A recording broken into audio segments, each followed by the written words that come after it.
Welcome. This video is going to cover how to resort a block of records.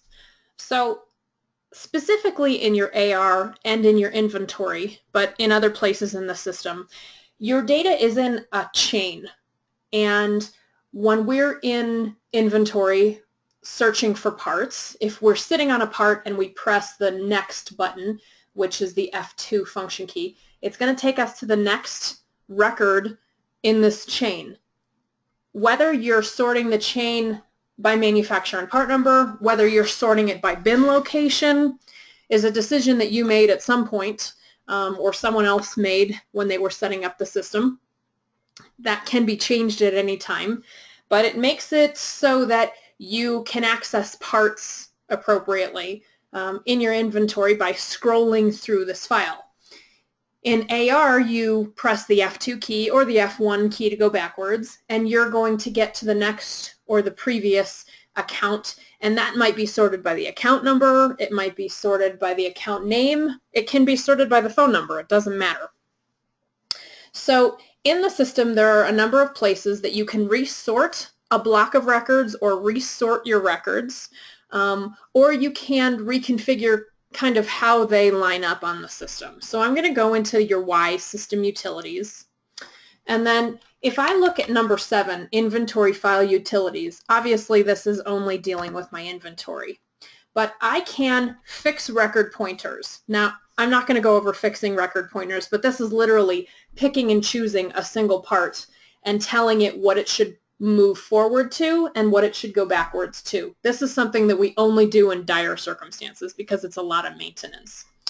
To reposition a block of records, I'm grabbing a block and I'm moving it. Perhaps I've changed the line code of a part of or of a group of parts in my inventory, and now I want to grab the whole chunk and move it alphabetically where it goes instead of repositioning or resorting the entire inventory. And then letter L over here is to resort a block of records. I can either choose some records depending on how I set up the screen, or I have to do the entire inventory, again dependent on that screen setup. If I go into AR file utilities, again this is only going to have to do with AR, but I can reposition a range of numbers. Again, this is picking up a group of numbers and moving it. And I can also fix those record pointers, which I probably wouldn't want to do, but I could if I wanted to. Number 9 is the universal file utilities area. And if I go to the resort a block of records here, oops, I get a listing of, do I want to do this for my INV, my ARF, my STF. My STF is my ship to file. My SCSR, that's my salesperson sales recap, which I don't know why you'd resort that, but you could. Or my notes area, which I don't think we ever resort those, but it's just in a chain, so we could. So I'm going to choose number 2, ARF. I'm going to press my enter key, and I'm going to type in my clerk code because some people can't get into this. Reason being, you could screw this up. So you might not want to let just anybody in here to resort a block of records. Now the reason that it's important for our records to be in order is because mainly if you're in AR and you're moving forward or backwards, you want to be able to press that F2 and F1 function key to scroll through the records without having to change and type in the account number every time. In inventory, it's most important because of purchasing. When we're in your purchasing program and we say I'm ordering from Uniselect or from AutoPlus, I'm ordering Wix. When we say Wix, the system assumes I want to order anything between my Wix bookends, which that's Wix with no part number, and then the rear bookend is Wix with all Z's. So in the case that your inventory is not in the correct order and you have Wix randomly in the beginning of your inventory chain and some in the end, you're going to miss some parts. And we have customers call pretty regularly saying that they just added parts into the system and now their purchase orders won't add them. So that's where this is important. We do have the opportunity in reporting programs to sort before you print, so it's not so much a big deal there because you can choose any field to sort off of. So when I'm in here, the first thing it's going to ask me is whether I want to do batch process. Do you want to do this in the background? I'm going to say no because I'm doing my AR and it's very short. So do I want to do this sequentially or do I want to do it by pointers?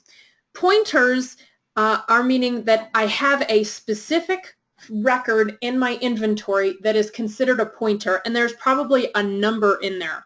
And I may have imported this data from Excel. It's almost like a sequence number. Sometimes it's on my inventory record, sometimes it's not.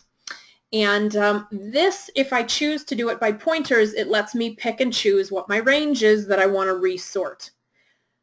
Unfortunately, most of our customers don't have pointers set up. If you've got 1 million+ parts in your inventory, you don't want to use pointers because you have to maintain them. So I would come up here and I would choose sequentially.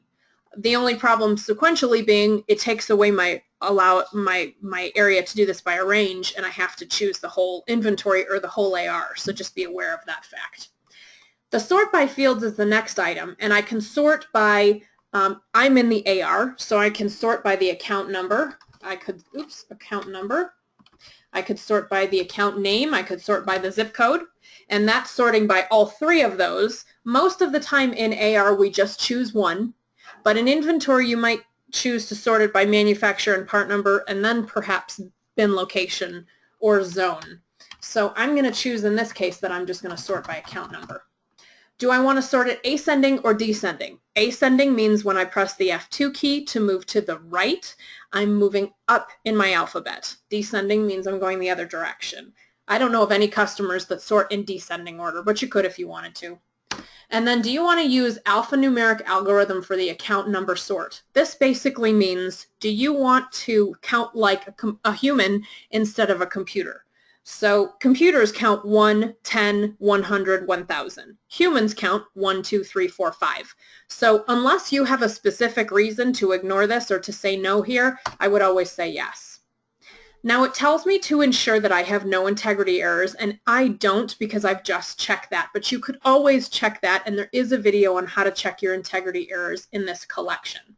I'm going to press the Enter key, and it's going to resort my records. Now remember, I don't have very many accounts in my system, so your resort will take longer, especially if you're resorting something like your inventory.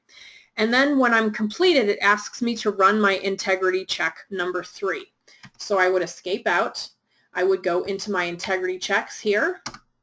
I'm going to just leave an X in front of test 3. I don't need to waste the time to do the other ones. And then ARF, home, and enter. As long as I have a total number of errors of 0, my AR was just resorted into account number order. I can resort as often as I want to. Some people schedule it to run at night so that it'll resort their inventory in case they've imported data or simply entered parts manually into the inventory and perhaps put them in the wrong place.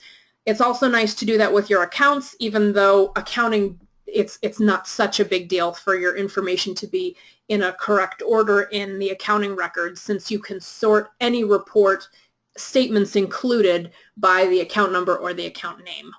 If you have any questions on anything that you've seen, please call us at 800-829-4722, or you can send us an email at sbctraining@autolog.com. Thank you so much.